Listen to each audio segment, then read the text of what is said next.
18절에서 20절.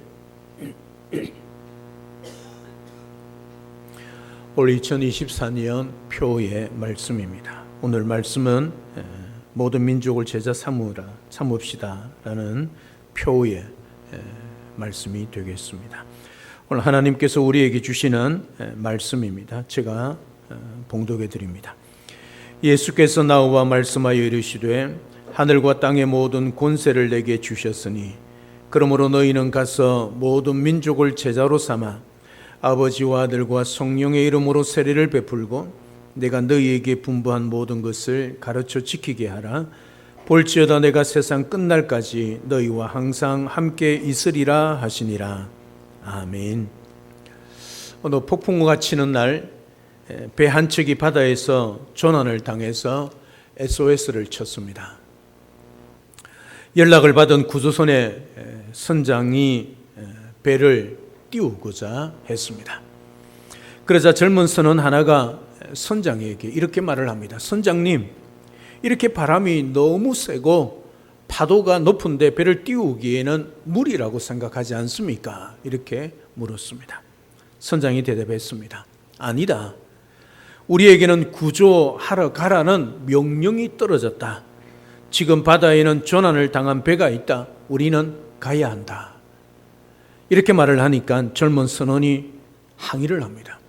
그렇지만 선장님, 우리는 만약에 배를 띄워서 간다면 그 조난당한 배를 구하기는커녕 우리까지도 돌아오지 못할 것입니다. 그렇게 대답을 했습니다. 그러자 선장이 이렇게 말을 했습니다. 이 사람아, 우리는 돌아오라는 명령을 받은 것이 아니라 가라는 명령을 받은 것뿐이다. 그렇게 말을 했다는 것이죠. 이게 명령받은 자의 모습입니다. 많은 사람들이 우리에게 주어진 명령에 돌아올 것까지 생각을 하고 항의를 하고 때로는 불평하고 때로는 원망하지요. 그러나 성경에 말할 때 가라고 명령할 때 가라고 명령하지 가서 돌아오라고 명령하고 있지 않다는 사실이죠. 오늘 본문은 예수님의 지상 대명령입니다. 지상 명령은 예수님께서 제자들에게 주신 최고의 명령이고 마지막 유언 같은 명령이라는 뜻이죠. 어떠한 희생을 감수하고서라도 이 명령을 반드시 수행해야 한다.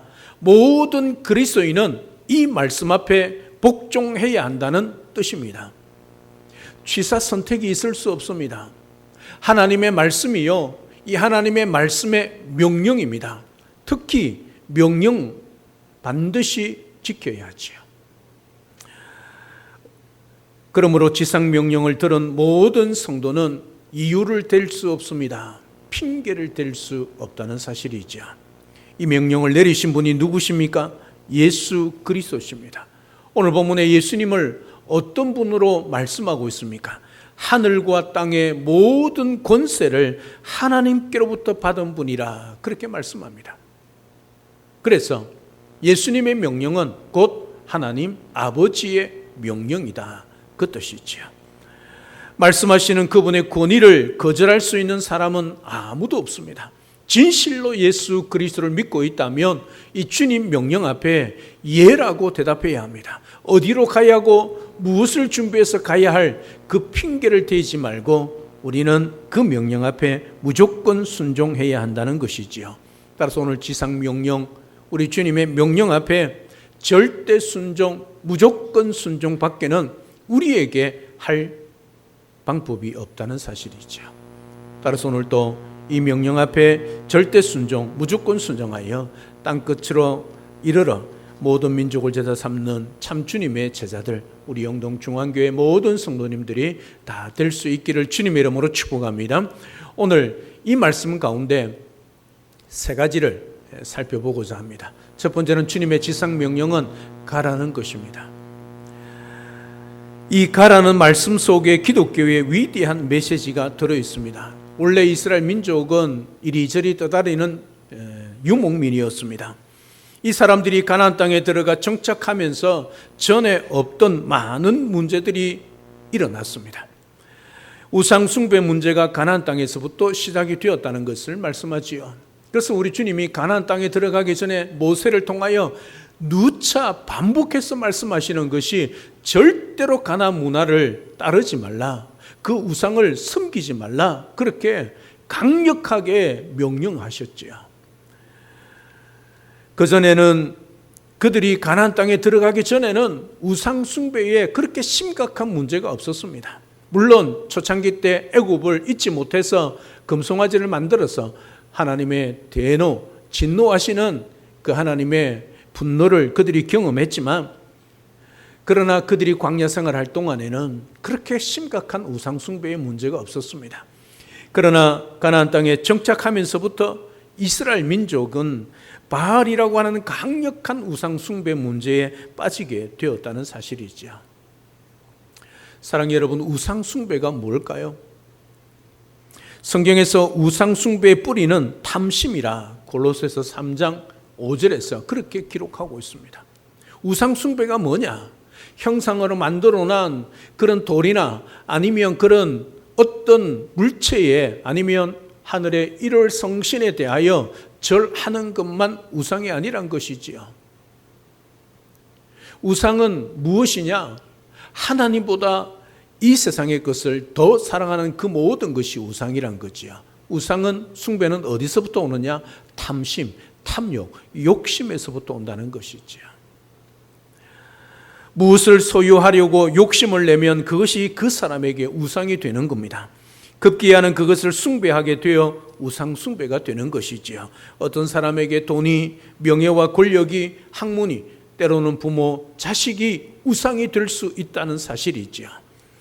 사람이 우상 숭배에 벗어날 수 있는 길은 그것을 떠나는 길밖에 없다는 사실이지요. 주님은 편안한 곳에 안주해 있는 우리에게 가라고 말씀하십니다. 이 가라는 명령 앞에는 우리가 가야 할 사명지도 있지만, 우리가 우리의 탐심으로, 우리의 욕심으로, 내 정욕과 내 욕심 따라, 욕망 따라 살아가고 있는 거기서부터 떠나가라는 의미도 있다는 거지요. 알게 모르게 우리가 탐심을 내고 있는 그곳을 떠나서 하나님이 우리에게 지시하는 곳으로 가라, 그렇게 말씀하고 있는 것이죠. 가라, 떠나라고 말씀하시는 주님의 말씀 앞에 순종하기 위해서는 용기와 결단이 필요합니다. 하여튼 사람이 얼마나 떠나기를 싫어하는지 우리는 잘 알지 않습니까?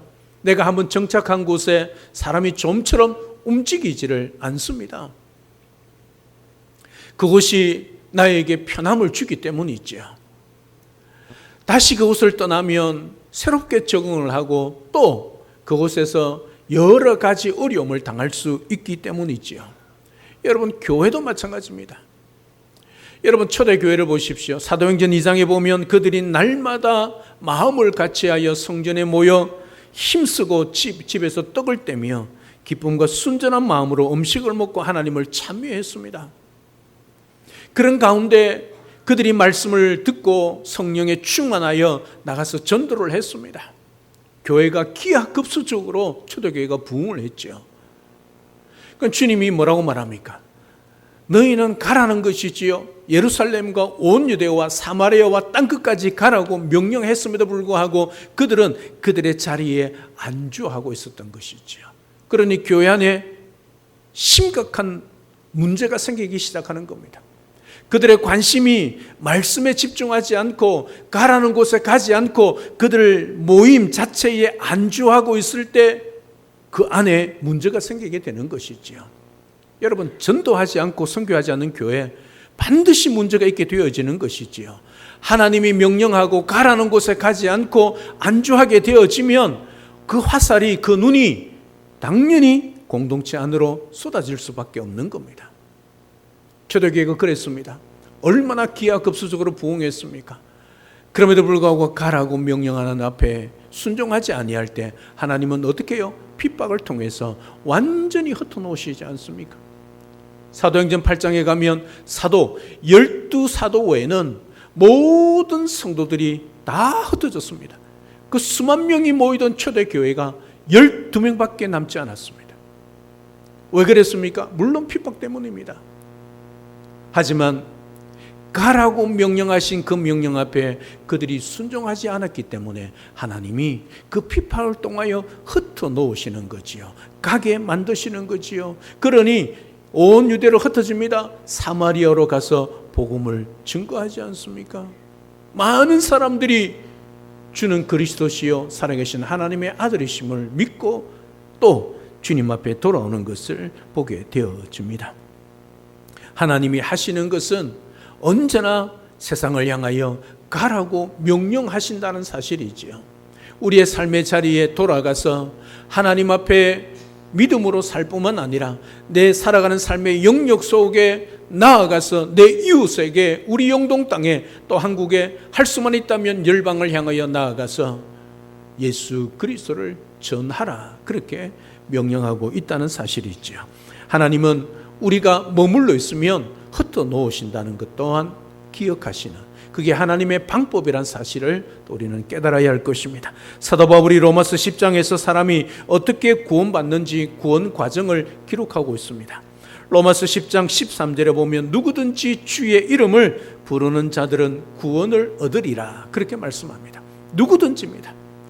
그래서 유대인이든 이방인이든 상관없이 누구든지 주를, 예수 그리스도의 이름을 부르는 자들은 구원을 얻을 것이다, 그렇게 말씀하고 있습니다. 그런데 사도 바울이 이 말씀한 후에 이렇게 마치 우리에게 도전적인 질문을 던집니다. 그러면 어떻게 주의 이름을 부를 수 있겠느냐 하는 것이죠. 사도 바울은 복음을 들어야 한다, 그렇게 말씀합니다. 그러면 어떻게 복음을 들을 수 있는가? 이렇게 물으면 누군가 복음을 전파해야 한다, 그렇게 말하고 있습니다. 또 누가 복음을 전파할 수 있을까? 그렇게 묻고 이렇게 답합니다. 누군가가 그들에게 가서 전해 주어야 한다. 이게 결론입니다. 여러분, 구원은 들음에서부터, 믿음은 들음에서부터 납니다. 그렇지 않습니까? 우리가 이 자리에 예수를 믿고 주의 말씀을 듣는 것은 구원을 받은 자로서 믿음으로 살기 위해서 주님 앞에 말씀을 듣습니다.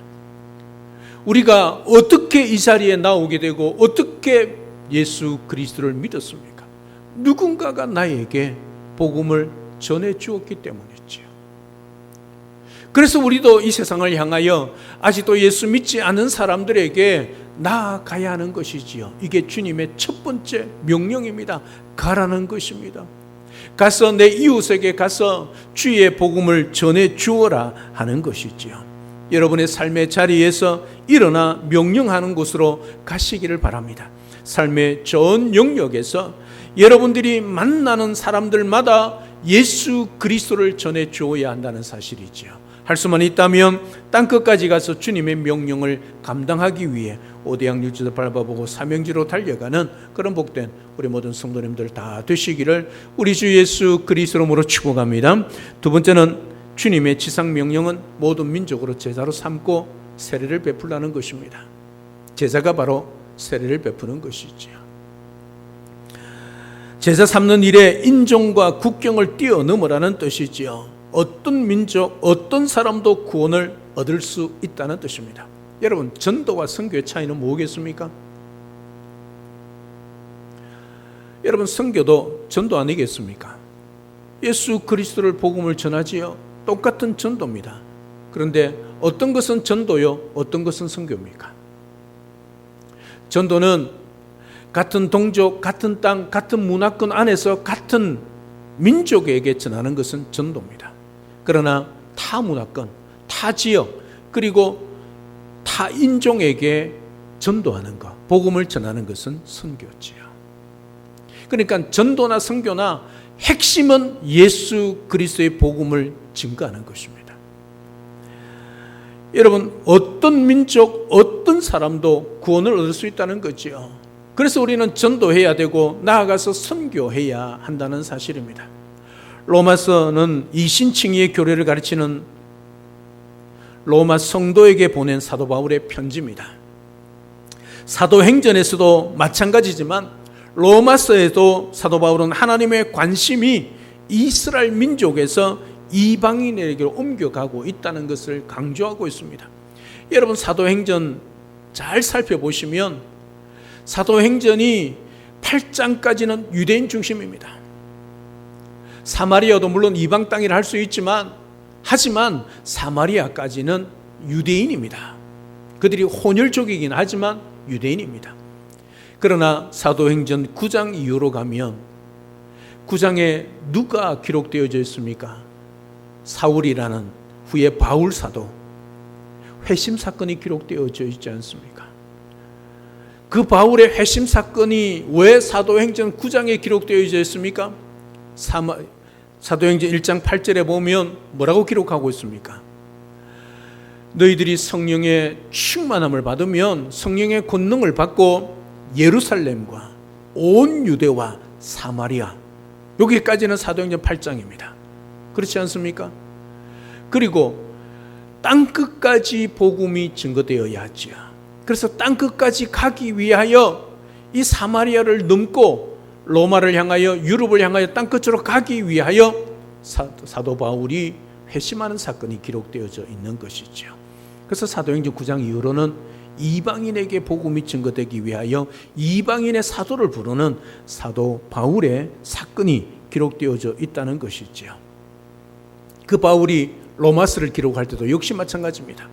로마서 10장 19절에 보면 하나님의 관심이 택한 백성인 이스라엘을 떠나서 내 백성이 아닌 사람들에게로, 미련한 백성들에게로, 20절에 보면 하나님이 찾지 아니한 사람들과 묻지 아니하는 미련한 사람들에게 옮겨가고 있는 것을 알 수 있습니다. 하나님은 모든 민족을 하나님의 백성으로 삼으시려고 하는 것이죠. 우리가 이런 하나님의 섭리와 계획을 깨달아야 합니다. 물론 우리가 영동중앙교회에 모여서 신앙생활을 잘해야 합니다. 열심히 헌신하고 충성하고 봉사해야 합니다. 주님의 몸된 교회를 든든히 세워가야 합니다. 하지만 교회는 모이는 교회만 아닙니다. 교회가 왜 모여있고 왜 예배하고 왜 은혜를 받습니까? 천국을 누리기 위하여. 예, 맞습니다. 그러나 교회의 궁극적인 사명은 가는 것입니다. 세상을 향하여 가서 세상의 많은 사람들, 예수 믿지 않은 사람들에게 복음을 증거하고 타문화권에 가서 많은 사람들, 죽은 영혼들을 살려내는 그 선교를 하기 위하여 우리가 모이는 것입니다. 그래서 교회는 두 공동체입니다. 모이는 공동체와 나가는 공동체입니다. 모여서 열심히 예배하고 열심히 파워를 가지는 교회로 세워가는 것 중요합니다. 그래서 우리는 세상을 향하여 세상을 변화시키고 세상에 복음을 증거하기 위하여 우리를 불러주셨다는 사실을 잊지 마셔야 합니다.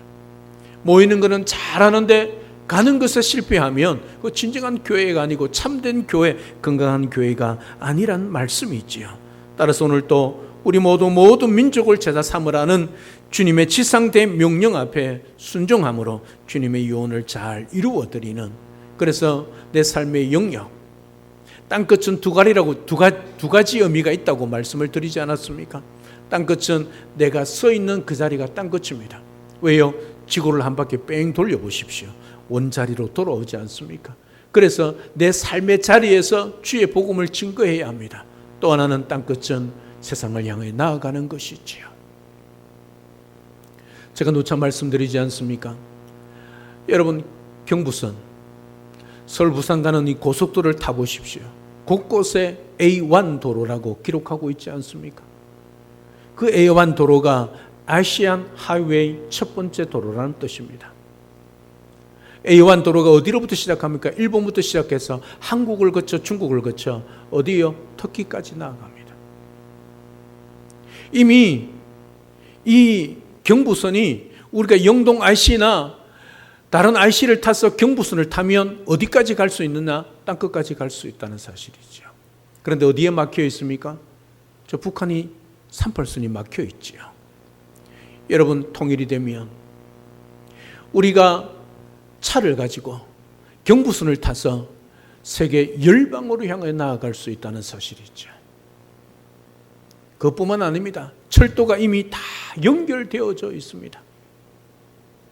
저 북한이 열리기 시작하면 경의선 통해서 신의주로 가는, 그래서 중국으로 연결되어지는 그 모든 열차 다 연결되어져 있습니다. 하나님은 이미 물밑 작업을 다 해놓으셨습니다. 마지막 분단 국가로 남겨두신 하나님의 뜻이 있겠지요. 하나님께서 저 북한의 문을 열기 시작하면 우리는 열방을 향하여 나아갈 것입니다. 물론 지금 심각한 뉴스가 우리에게 전해지고 있습니다. 지금 6.25만큼 전쟁의 위험에 놓여 있다, 지금 그렇게 말을 하고 있습니다. 많은 미국의 전문가들이, 우리는 전혀 느끼지 못하는데 미국의 전문가들이 지금 가장 위험한 대한민국을 이야기하고 있습니다. 곧 6.25만큼의 전쟁이 일어날 가능성이 있다는 사실이 있죠. 우리는 전혀 느끼지 못하지 않습니까? 그럼에도 불구하고 이런 위기에 놓여 있습니다. 그러나 하나님의 뜻이 어디에 있든지 상관없이 하나님께서 우리 대한민국을 마지막 선교 국가로 세워주셨다는 사실에는 변함이 없을 것 같습니다. 따라서 우리가 통일이 되든 아니면 저 북한이 문이 열리든 상관없이 하나님께서 우리에게 주신 사명, 가라는 사명, 땅끝까지 가서 모든 민족 제자 삼으라는 이 사명을 우리가 감당할 준비를 하고 있어야 할 것입니다. 오늘 또 우리에게 주신 이 지상대 명령에 순종하여 주님 앞에 영광 올려드리며 마지막 세기 마지막 선교주자로서 대한민국이 영동의 중앙, 한국의 중앙, 세계 중앙, 영동 중앙교회 우리가 감당할 수 있는 그런 은혜가 또 우리 교회 가운데, 여러분 가운데 있기를 우리 주 예수 그리스도로 축복합니다. 세 번째, 마지막으로 주님의 지상 명령은 내가 너희에게 분부한 모든 것을 가르쳐 지키게 하라는 것입니다. 마지막으로 주님의 그 지상 명령의 동사를 하나 뽑는다면 가르쳐 지키게 하라는 것이지요. 많은 그리스도인들이 여기에서 주춤합니다. 왜 그럴까요? 내가 도대체 무엇을 잘 알기에 가르쳐 지키게 할 수 있겠느냐 하는 것이죠. 성경적인 지식도 복음에 대한 확신도 제대로 입술을 열어 전도하지 못하고 두려워하고 또 겁내고 있는 내가 무엇을 가르치게 할 수 있을 것인가 하는 의문과 불안과 두려움이지요. 하지만 걱정하지 마십시오. 우리가 이 명령 앞에 순종할 수 있는 것은 지식이 많고 성경을 잘 알고 성경을 잘 배워서 잘 가르치는 은사가 있기 때문이 아니라 우리는 단지 우리가 받은 하나님의 사랑, 우리 주님의 사랑을 전하면 되는 것이지요. 그들에게 없는 것, 바로 하나님의 사랑을 가르치고 그 사랑을 보여주면 된다는 사실이지요. 그들은 이런 사랑을 듣지도 보지도 경험하지도 못했기 때문입니다. 사도 바울이 로마 교회를 그렇게 가고 싶어 했던 이유가 있습니다. 로마서 1장 11절에 보면 내가 너희 보기를 심히 원하는 것은 무슨 신령한 은사를 너희에게 나누어 주어 너희를 경고하게 하려 함이다. 그렇게 말씀합니다. 여기에서 사도 바울이 그렇게 로마 교인들을 만나고 나누어 주고 싶어 했던 것, 신령한 은사, 이 신령한 은사가 무엇이겠습니까? 바로 사랑입니다. 사도 바울이 로마 교회 성도들에게 가장 먼저 그들을 만나고 그들에게 주고 싶었던 것이 하나님의 사랑, 주님의 십자가의 사랑이었다는 사실이죠. 여러분, 이제 이 하나님의 사랑을 보여주십시오. 여러분들이 받지 않았습니까? 주님의 사랑, 그 십자가의 사랑을 여러분들이 경험하지 않으셨습니까? 그 사랑을 보여주면 됩니다. 그 사랑으로 이웃들을, 세상 사람들을 사랑하면 되는 것이죠. 이 사랑을 그들에게 베푸십시오. 사랑에 굶주린 사람들에게 참 사랑의 하나님을 느끼게 해 주십시오. 하나님은 사랑의 하나님이십니다. 그 사랑의 하나님을 그들에게 보여주십시오. 여러분의 말로, 여러분의 행동으로 그보다 여러분의 심장으로 이 하나님의 사랑을 전해 주십시오.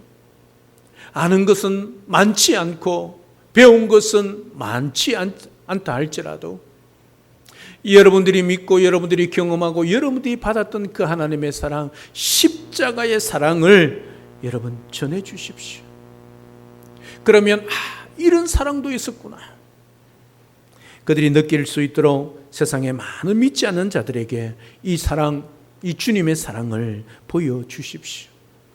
주님이 내가 세상 끝날까지 너희와 항상 함께 있으리라고 약속하고 계시기 때문에 걱정할 것 없습니다.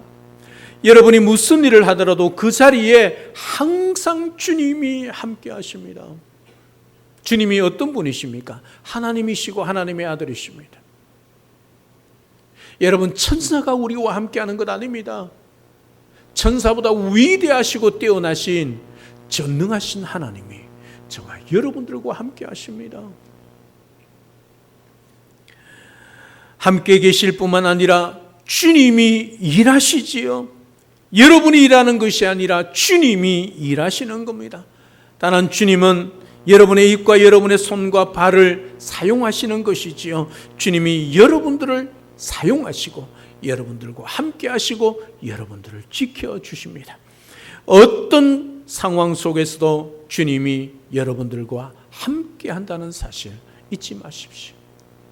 전능하신 하나님이 십자가에 목숨까지 내놓으시고 저와 여러분들을 사랑하시고 구원하신 그 주님이 우리와 함께 하십니다. 목숨까지 주신 분이 우리에게 주지 못할 것이 무엇이 있겠습니까? 생명까지 우리에게 주셨는데 말입니다. 그 주님이 저와 여러분들과 함께 하고 계십니다. 우리 힘으로 하는 것 아닙니다. 그 주님이 함께 하심으로 우리를 들어서 사용하시기에 우리가 감당할 수 있는 것이지요.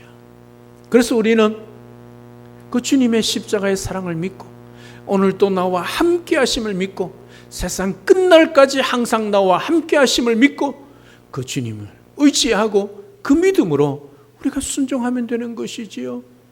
무슨 말을 해야 하고 어떻게 복음을 전해야 할지 모르지만 그러나 사랑하는 마음으로 이웃을 향하여 나아가서 그들을 만나는 것이지요. 내가 믿고 있는 그 예수 그리스도를 그들에게 전해주는 거, 그들에게 삶으로 보여주는 것이지요. 그럴 때 주님이 역사하시고 성령이 역사하시는 것이요. 내가 아는 지식으로 내가 경험하는 것으로 그 사람을 설득하면 절대 할 수 없는 일 아니겠습니까? 어떻게 사람을 설득할 수 있습니까? 설령 설득했다 할지라도 그들이 어떻게 예수 그리스도를 믿을 수 있겠습니까? 주님이 함께 하셔야 하고 성령이 역사하셔야 합니다. 단지 우리는 가서 그 명령 앞에, 가라는 명령 앞에 가서 그들을 향하여 사랑으로 그 십자가의 사랑을 보여주고 전하면 그 다음은 성령이 역사하시고 하나님의 때에 하나님께서 인도하여 주시고 믿게 하실 것인 것이죠. 우리가 할 일은 그냥 순종하는 겁니다. 가라면 가고 전하면 전하는 것이지요. 내가 무엇을 해야 될까요? 많이 알지도 못하고 확신도 없는데 주님 가서 말씀 앞에 순종하십시오. 그러면 주님이 함께 하십니다. 주님이 역사하십니다. 주님이 일하십니다. 이 사실을 믿고 순종하면 좋겠습니다. 아프리카 선교의 아버지 데이빗 리빙스톤이 일시 귀국해서 영국의 옥스퍼드 대학에서 명예 박사 학위를 받았습니다. 그때 많은 사람들이 리빙스톤에게 이렇게 물었습니다. 선교사님이 혼자의 힘으로 그렇게 많은 일을 할 수 있는 비결이 무엇이었습니까? 이렇게 물었습니다. 그때 리빙스톤이 이렇게 대답을 합니다. 저에게는 비결은 아무것도 없습니다. 다만 내가 세상 끝날까지 너희와 항상 함께 있으리라고 하신 주님의 말씀과 주님의 십자가의 은혜가 나를 붙들어 주었을 뿐입니다. 무슨 말입니까? 자기는 그 주님 명령 앞에 순종한 것밖에 없다는 것이지요. 그러니 주님이 역사하시고 그 십자가와 말씀의 능력이 자신을 붙들어 주더라는 것이지요. 이제 하나님은 여러분들을 통하여 이 시대를 구원하기 위하기 여러분들을 부르신 겁니다. 예수를 믿은 것은 단순히 예수 믿고 천국 가라고 부른 것 아닙니다. 사명자로 부르신 것이지요. 너희들을 먼저 믿게 해 주었으니 아직까지 믿지 않은 사람들에게 나아가서 복음을 전하는 것이지요. 여러분, 이게 예수 믿는 자의 사명입니다. 따라서 우리는 나만 잘 믿어서는 아니 된다는 사실이 있지요. 하나님이 반드시 여러분들 앞에 회개, 계산할 것입니다. 여러분이 살아가는 많은 사람들을 만났을 때에 그 만난 사람들이 지옥 갈 때에 우리가 그 사람을 만났다면 우리에게 물을 겁니다. 너 그 사람에게 복음을 전했는가 하는 것이죠. 정말 중요한 것입니다. 지난주에 총회 신년 인사회가 있었습니다. 노예민들과 함께 김해에 가서 모든 민족교회 모 장로님 두 분을 만났습니다. 귀한 교제 가운데 한 분은 세계례교회 장로님이고 한 분은 모든 민족교회 장로님입니다. 두 분 장로님이 1년에 100명씩 50명씩 전도하는 장로님입니다. 그 장로님의 전도하는 이야기를 듣고 얼마나 은혜를 받았는지 모릅니다. 그런데 한 장로님이 이렇게 이야기하더란 겁니다. 어떤 사람을 전도해서 데려왔는데 그 사람이 바로 그 교회 권사님의 친구였습니다. 그러니까 권사님이 친구가 왔으니까 얼마나 반가웠겠습니까? 자기는 전도 못했는데 장로님이 전도에 데려와서 그 친구하고 인사하고 막 잘 왔다고 인사하는데 나중에 인사하고 난 다음에 장로님하고 다시 만났을 때 그 오신 새 가족이 장로님에게 이렇게 말하더란 것이죠. 저 친구 평생을 나와 함께 살고 내 친구임에도 불구하고 단 한 번도 교회 가자 이야기하지 않더란 것이죠. 여러분, 왜 그렇겠습니까? 걔는 내가 너무 친하니까 아마 교회 안 올 거야. 그래서 이야기하지 않았겠지요. 그러나 믿게 하시는 분은 우리가 하는 거 아닙니다. 누구 합니까? 우리 주님이 하시는 거죠. 성령이 하십니다. 여러분, 그 친구 권사님 못했는데 장로님은 하지 않습니까? 물론 전도 열정이 있어서 하지만 여러분, 왜 그 친구를 인도하지 못했겠습니까? 교회 가자 이야기하지 않았기 때문이죠. 사랑 여러분, 우리가 생각할 때 저 사람은 절대로 예수 믿지 않을 거야, 교회 가지 않을 거야 생각한 사람, 그 우리 생각입니다. 여러분, 그들도 예수님이 필요합니다. 저 아프리카에 있는 사람도 북녘 땅에 있는 우리 동포도 다 예수 그리스도가 필요합니다. 여러분, 김정은 얼마나 믿고 얼마나 얄밉고 또 원망스럽습니까? 그럼에도 불구하고 그 김정은 예수 그리스도가 필요한 사람입니다. 기억하십시오. 주님 앞에 나오지 못할 사람 아무도 없습니다. 단지 우리가 가서 전하지 않기 때문입니다. 이 사실을 분명히 기억하고 가라는 명령 앞에 여러분 순종하십시오. 무엇을 전하고 어떻게 복음을 전해야 할지 방법은 몰라도 여러분들이 믿고 있고 여러분이 받은 그 사랑 나누시고 베푸시고 그리고 함께 하십시오. 그러면 그들이 주님의 사랑 앞에 나오게 될 것입니다. 주님의 유언과 같은 지상대 명령, 가라 모든 민족으로 제자 삼고 세례를 베풀라. 내가 너희에게 분부한 모든 것을 가르쳐 지키게 하라. 올 2024년 한 해 표입니다. 이 말씀 앞에 순종하여 오대양 유대서 밟아보고 사명지로 달려가는 우리 모든 성도님들, 사명자들이 잘 되어 우리 주님을 기쁘시게 하는, 그리고 주님 앞에 붙들려 귀하게 쓰임받는 우리 모든 성도님들 다 되시기를 우리 주 예수 그리스도로 축복합니다. 할렐루야, 아멘. 살아계신 하나님, 은혜와 사랑을 진심으로 감사를 드립니다. 우리 영동중앙교회 2024년표 선교입니다. 모든 민족을 제자 삼읍시다 입니다. 오늘 마태복음 28장 말씀을 통하여 주님의 지상 대명령, 가라 모든 민족을 제자 삼으라, 내가 너희에게 분부한 모든 것을 가르쳐 지키게 하라 한 해 표입니다. 이 표를 붙들고 달려갈 수 있게 도와주시옵소서. 우리 생각, 우리의 방법, 우리가 걱정하고 염려하는 것 다 내려놓고 가라는 명령 앞에 순종하여 가서 무엇을 전할 줄 모르면 하나님의 사랑, 주님의 십자가의 사랑, 그 사랑을 보여주고 베풀고 나누며 전할 수 있는 그런 우리가 되게 하여 주시옵소서.